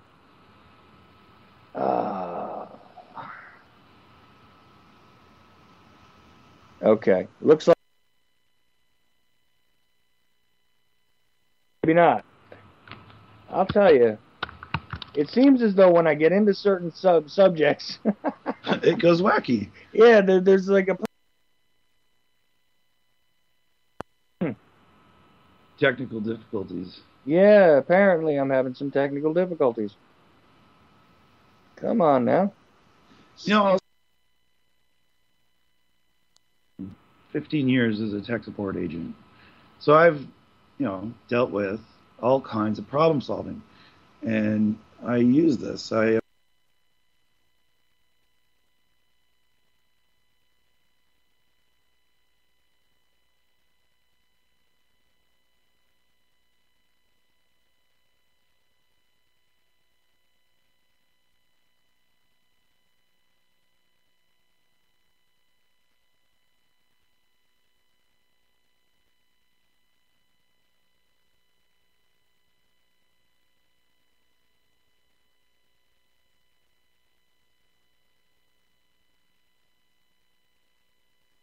So when I discuss something like that to some people doesn't sound realistic, like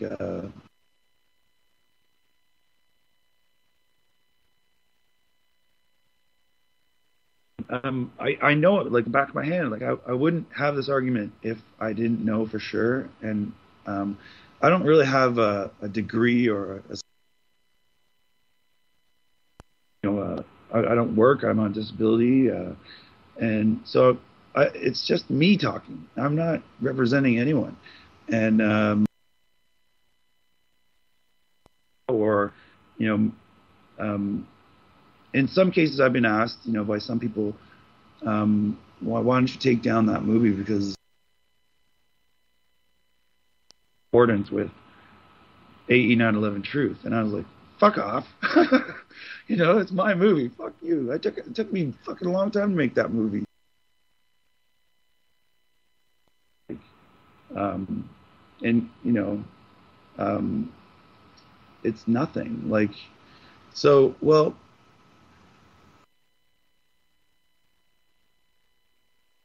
make sure that people got a healthy dose of me trying to tell them to wake up, because this is the reason that's, and we're heading down a path, and we have to take the ship and turn it around. And definitely have to put a stop to it, because this was the freedoms here at home that killed a whole lot of people outside of those 3,000 that day, and has continued to do so, and is. Geez, I'm not even sure. We're on. Yeah, this is driving me nuts. Oh yeah. I've never had this happen. I got censored on Facebook 2 days ago. Well, who knows? Maybe they're onto me. Maybe they maybe you brought your censors with you. Hysterical. But anyway. Do you want to call back, or? You know what I'll do? Let me drop the whole call and try and bring it back on real quick. Okay.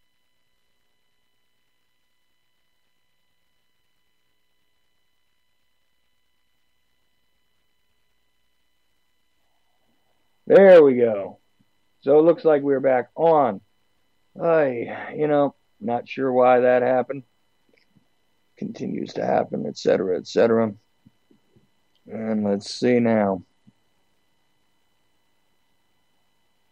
Do. Let's see where we were now. There he is. Okay, and let's try and bring Mr. Easton back on and see if this thing will maintain a connection this time. There we go. Now, all right. Definitely back on. So I'd like you to say again what you were saying before, is that, the relevant part of this whole discussion really is that something needs to be done, and you're not standing up for anybody else other than your own opinion, obviously, and where you were on that particular point. I'd like you to continue. I'll make it even bolder. Okay. I'll stand up. I'm standing up for humanity. I'm standing up for everybody, because we're all getting jacked here, and this is a worldwide thing. I mean, everything is connected, and that's what I learned from this. I learned a lot from 9/11, and it's I'm not giving them credit for my awareness, but I think it's a human innate natural thing to have happen.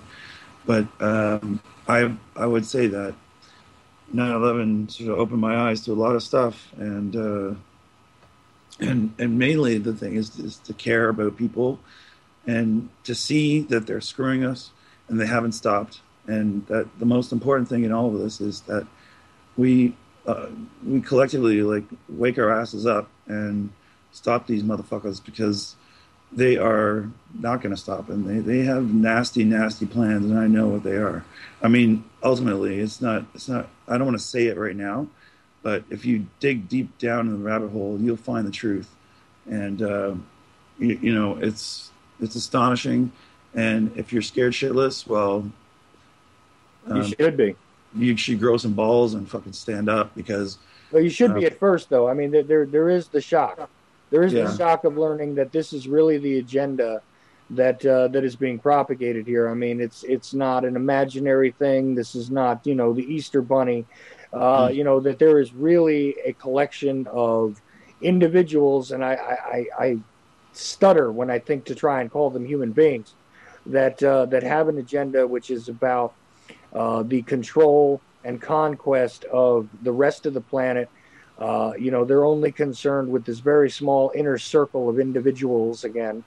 The rest of us don't matter. And if you think it was only the brown people, and if you think it was only the Arab people, and you think it was only the Persian people, you're wrong. All of us are actually in this together as human beings. And exactly. Yeah. Totally, man. I mean, it's a small little rock we live on. It's just a global village. It's a tiny rock. I mean, I'm talking to you. Where are you? You're in New York City, or you're in New York, or New Jersey, and I'm way the fuck far away, but we're connected, you know? Well, I'm even further away. I'm in North Carolina now. I used to be in Jersey. But yeah. But I mean, I can talk to anyone in the world, you know, if I want to. It's it's there. I can see their face. I can send them files. We can discuss stuff. We can have a group of 500 people. We can do a conference, you know, the whole world is connected. Now you said, you know, I said gross and balls, but I was corrected today, and I should say, be a human being, be a real person, not a fake person. Not you particularly. No, I understand, and exactly this is the thing the message, the overall message that I put out all the time, regardless of whatever issue I'm talking about, is that we need to get back to being the human beings that we were intended to be. We are social creatures, we are empathetic creatures, and anything that has taken us away from that is unnatural. This is not what we're supposed to be. It doesn't mean that you have to, absolutely love every single human being on the planet, but you better appreciate that you have things in common with them. It's very trite to bring up the JFK stuff, and everybody gets aggravated when I do.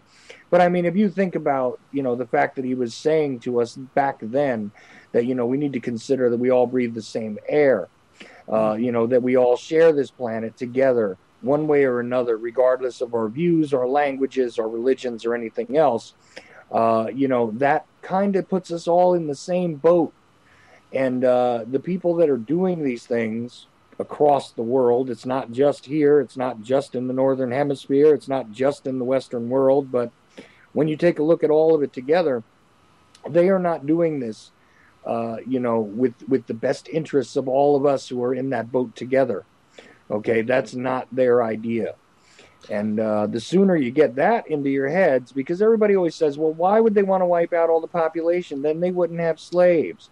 Why would they want to poison everybody? Then they wouldn't have slaves. I don't know if you want to. Maybe they only need 500 million slaves. That's all. Well, there you go. And outside of that, you can run your underground cities without most of us, or at least that's what they think. The truth is, these guys are demonic.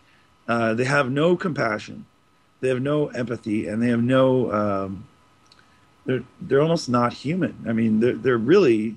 There's something fucked and wrong with these people. There's a few of them, and they think they're special.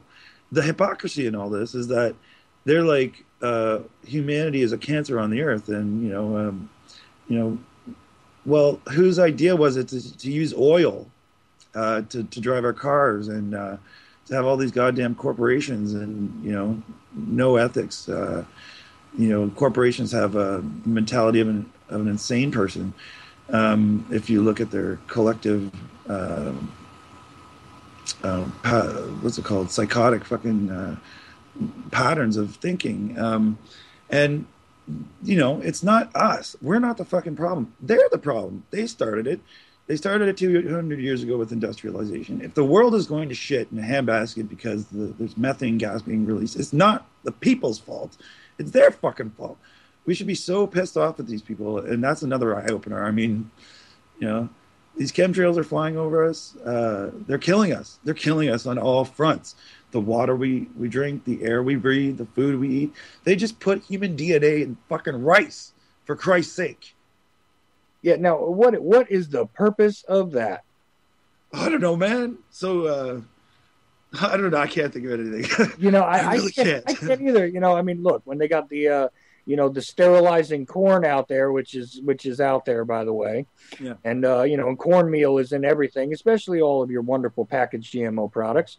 Yeah. You'll find it everywhere, sterilizing us, poisoning us, dumbing us down, vaccinating us to the point where, brains are being destroyed.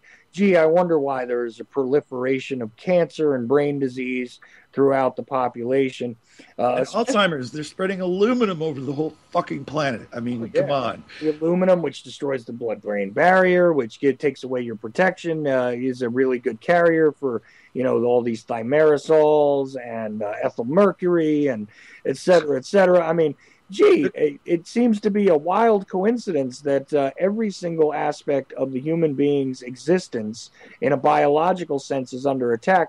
And, oh, by the way, just suddenly now we're dealing with Ebola virus and all this other fun stuff, just coincidentally.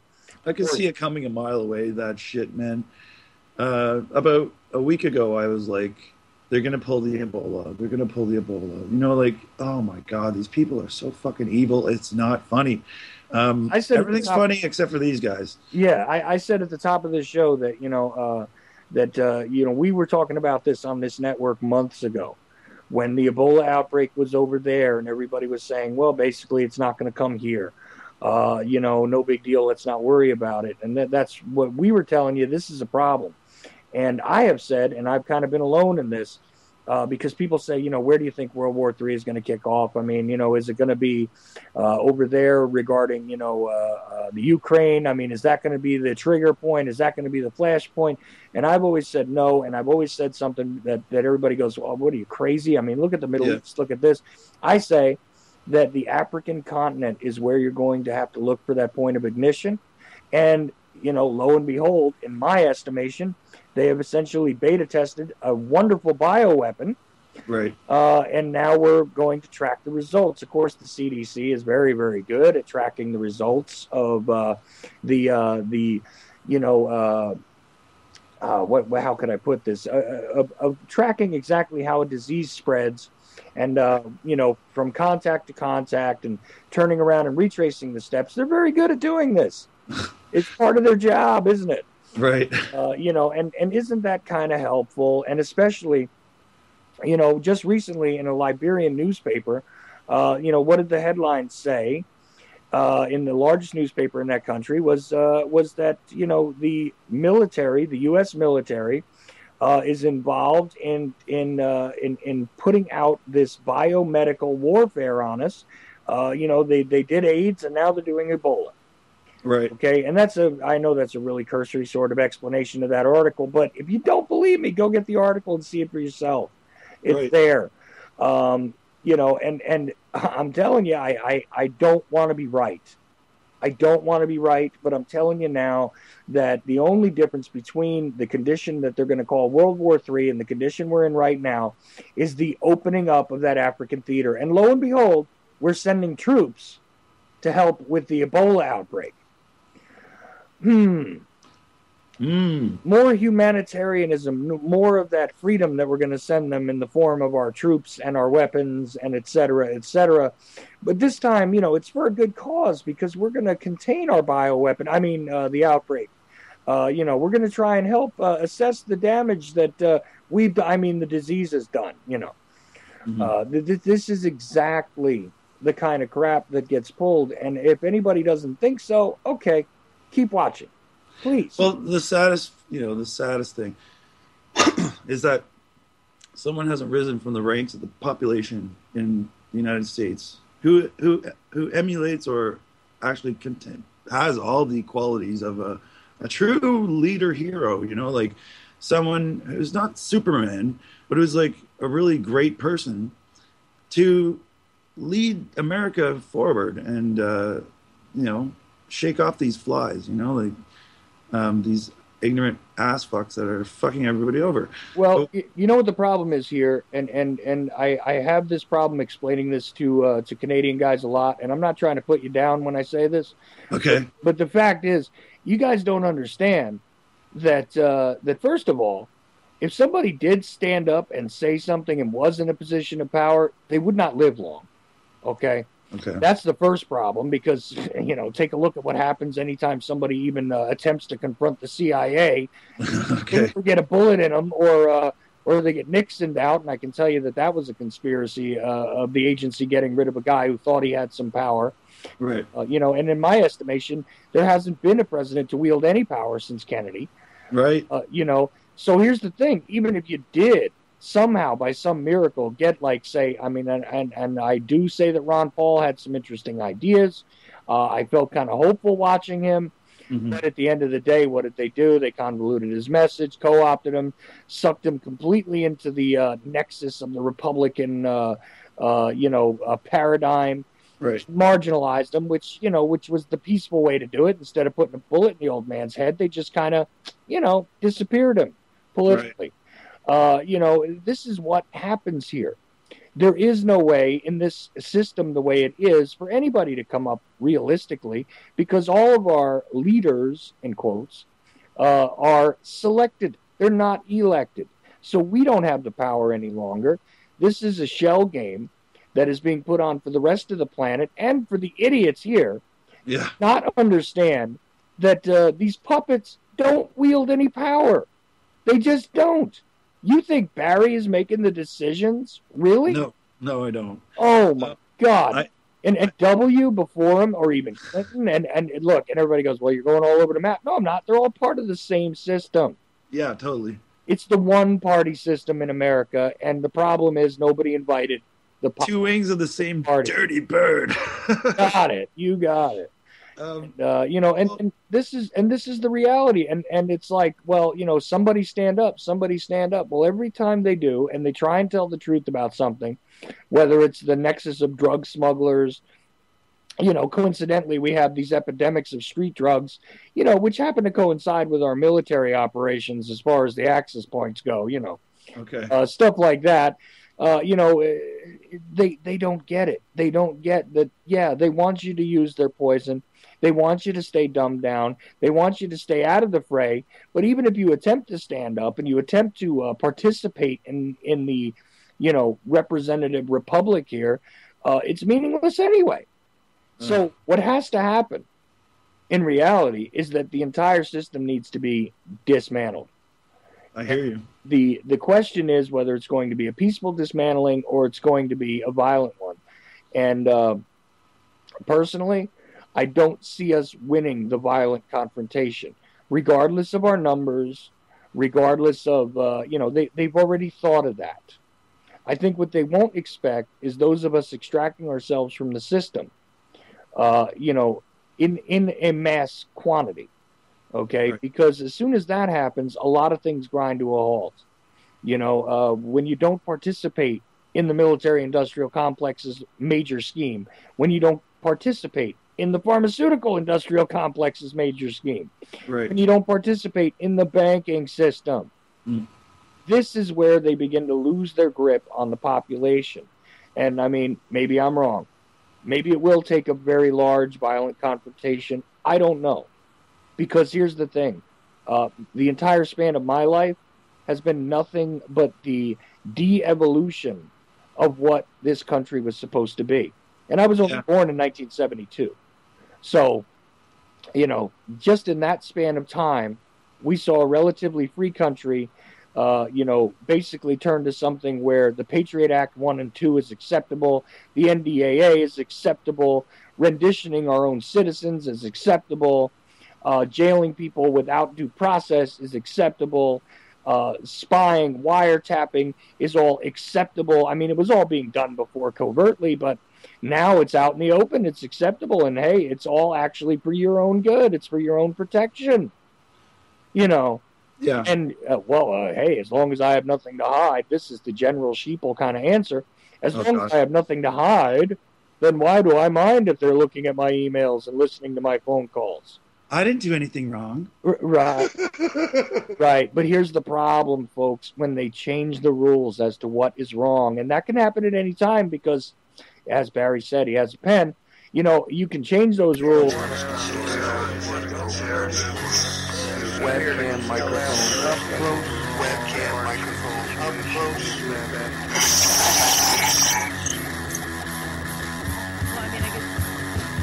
At the age of 19 in 1962, she was a... See, but I have the files. You know, I read this stuff at the National Archives, and I read these other things. I said to myself, how can that be possible? You know, pistols and fondle slab of choice. I don't know what that was. The internet, professional wrestlers, and not Jesse Ventura style. It doesn't matter where the information comes from as long as it's real. It doesn't. It's hard to get real information because seriously, they don't want you to have just read two sources. Whenever I